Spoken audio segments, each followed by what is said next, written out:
এই কার্ডের ভিতরে 1000 কোটি টাকা আছে। বাবা রে বাবা, 1000 কোটি টাকা! হ, মা গো মা, 1000 কোটি টাকা তো অনেক টাকা। মেলা টাকা মানে আমগো এই পুরা ঘরটার সমান হবো।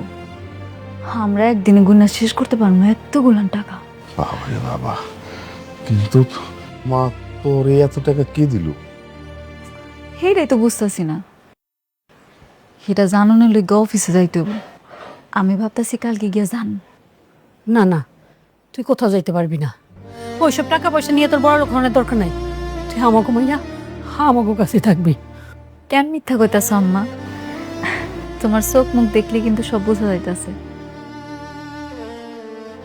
আমি ঠিকই বুঝতে পারছি তোমরা আমার জন্ম দাও নাই, কুড়াইয়া পাইছো, তাই না আম্মা? বাদ দে না মা, থাক, এগুলো হলো বাদ দে। ঠিক আছে, তুই যখন অফিসে যাইতে চাইতেছস যা, আমি এটা নিয়ে কোনো চিন্তা করি না। আমি জানি তুই আমাকে সাইডে কোনোদিন যাবি না, এই দিনে কোনো চিন্তা নাই। কিন্তু আমার চিন্তা আছে, যাগো অনেক টাকা হয়ে যায়, কোটিপতি হয়ে যায়, তারা পিছের কথা সব ভুলে যায়, খারাপ হয়ে যায়। আম্মা, তুমি এগুলো কি কইতাছো? আমি তোমার কথা দিতেছি, তোমার মাইয়া কোনো দিন খারাপ হইব না। আমি শুধু জানতে চাই ওই কোম্পানির মালিক আসলে কে?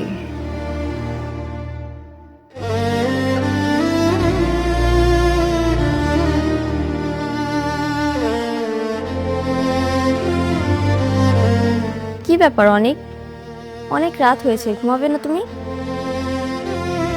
আগামীকাল শালিমা বিল্ডার্সের হেড অফিসে যাব। সব কিছু রেডি আছে, যে করেই হোক আমাকে কাজটা পেতেই হবে। শুধু কাজ করলে হবে? যে শরীরের দিকে তো একটু তাকাও। কাজ কাল করো, এসো ঘুমাবে।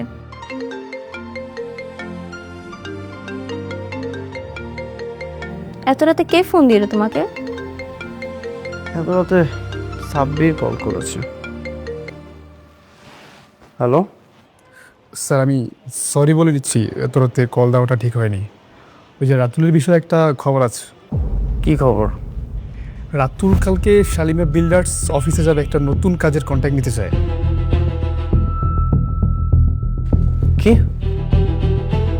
শালিমা বিল্ডার্সের অফিসে রাতুলও যাবে? ঠিক আছে, আমি আমার প্ল্যানিং চেঞ্জ করছি। দেখো, একটু ভেবে চিন্তা করিল, এখানে কিন্তু অনেক টাকার প্রজেক্ট।